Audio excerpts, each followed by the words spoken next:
मौत एक दिन सबको आनी है, पर क्या मरने वाले हमेशा के लिए चले जाते हैं? मेडिसिन के फील्ड में हुई तरक्की और कंप्यूटर साइंस में उठे क्रांतिकारी कदमों से हो सकता है जल्द ही मरने वाले फिर से जिंदा हो जाएं या किसी और अजीब रूप में सरवाइव करें। क्या हम मृतकों को फिर से जीवन दे सकते हैं?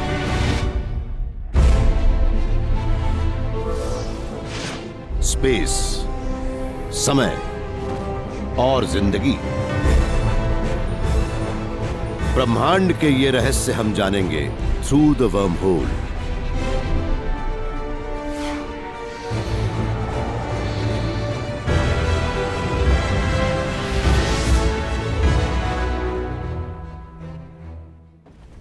मौत हमारा आखिरी डेस्टिनेशन है, जहां से कभी भी कोई भी वापस नहीं आता। पर अगर मौत हमारा अंत न होती तो हम सबका एक जेनेटिक ब्लूप्रिंट होता है जिसे विज्ञान आज पढ़ सकता है। जल्द ही मेरे मरने के बाद मेरे शरीर को फिर से बनाना संभव हो जाएगा, पर पूरी जिंदगी का जो ज्ञान और अनुभव यहां मौजूद है उसका क्या? क्या कभी हम मरने वालों के शरीर और आत्मा को फिर से जिंदा कर पाएंगे?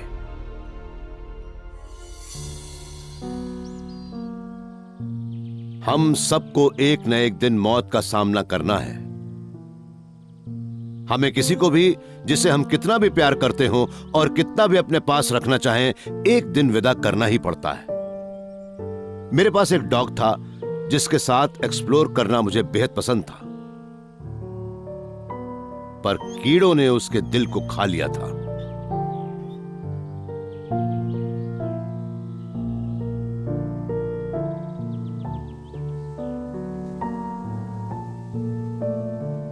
हमेशा के लिए अलविदा कहते हुए बहुत दुख होता है, मगर यह अनअवॉइडेबल है।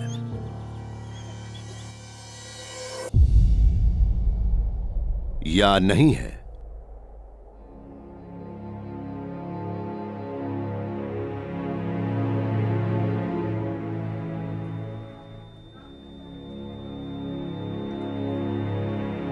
ये मरीज मर चुका है। इसका ना दिल धड़क रहा है, ना सांस चल रही है, ना ही इसका खून दिल से होकर गुजर रहा है। पर आज ये फिर से जिंदा किया जाएगा इस व्यक्ति द्वारा। ये हैं येल न्यू हेवन हॉस्पिटल के हार्ट सर्जन जॉन एलेफ्ट्रियाडिस।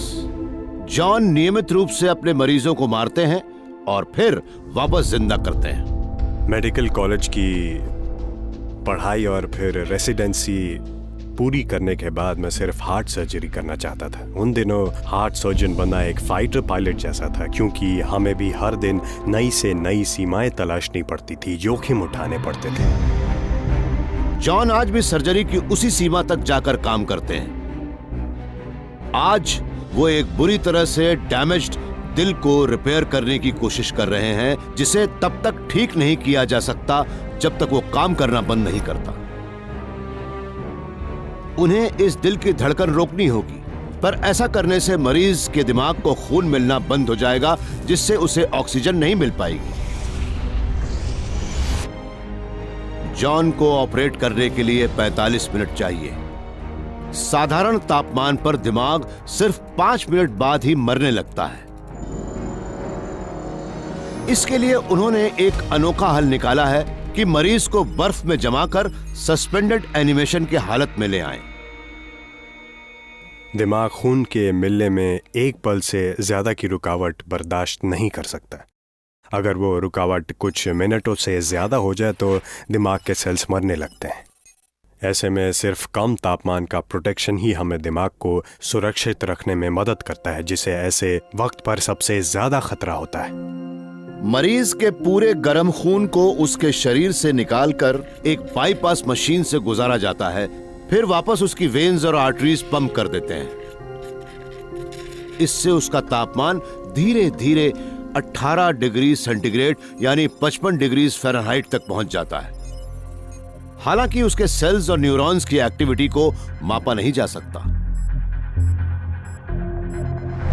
अगर कोई जनरल प्रैक्टिशनर या कार्डियोलॉजिस्ट या वैसा ही कोई दूसरा एक्सपर्ट यहाँ आकर इस मरीज को एग्जामिन करे तो इसके सभी फिजिकल साइंस को देखकर यही कहेगा कि ये मरीज मर चुका है। ऐसे मौकों पर हार्ट और लंग मशीन और रेस्पिरेटर, वो डिवाइसेस जो मरीज को जिंदा रखती हैं, बंद कर दी जाती हैं। उसकी न सांस चलती है, न ही खून पंप होता है। वो एक ऐसी हालत में होता है जो मौत से बिल्कुल मेल खाती हो। जॉन के पास सुरक्षित सर्जरी के लिए सिर्फ 45 मिनट हैं। 1 घंटे बाद ब्रेन डैमेज शुरू हो जाएगा। यही वो वक्त है जब उनका दशकों का अनुभव काम आएगा। ये अभी भी सस्पेंडेड एनिमेशन में है, इसलिए हमारे पास सेफ्टी में जाने के लिए 15 मिनट हैं। आखिरकार जॉन और उनकी टीम 7 मिनट रहते ही सर्जरी पूरी करने में कामयाब हो जाते हैं। एक तरह से ये मरीज 38 मिनट तक बेजान रहा है। वो लाइफ सपोर्ट द्वारा धीरे धीरे उसे वापस जिंदा लोगों की दुनिया में लाते हैं और उसके दिमाग को नुकसान भी नहीं पहुंचता। मैं खुद हैरान हूं कि ऐसा भी किया जा सकता है। मौत की डेफिनेशन वाकई बदल चुकी है। असली मौत सिर्फ तब होती है जब वो परमानेंट हो, लेकिन इस बहुत ही स्पेशल हाई टेक्नोलॉजी के माहौल में सस्पेंडेड एनिमेशन या डीप हाइपोथर्मिक अरेस्ट की हालत में लाए गए लोगों पर मौत की ये कसौटी लागू नहीं होती।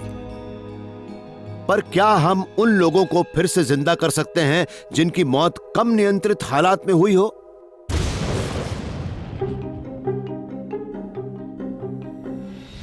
Lens baker university of Pennsylvania के सेंटर फॉर रिससिटेशन साइंस के डायरेक्टर हैं। वो मानते हैं कि किसी को फिर से जिंदा करने की चाबी खुद उसी के भीतर छिपी है।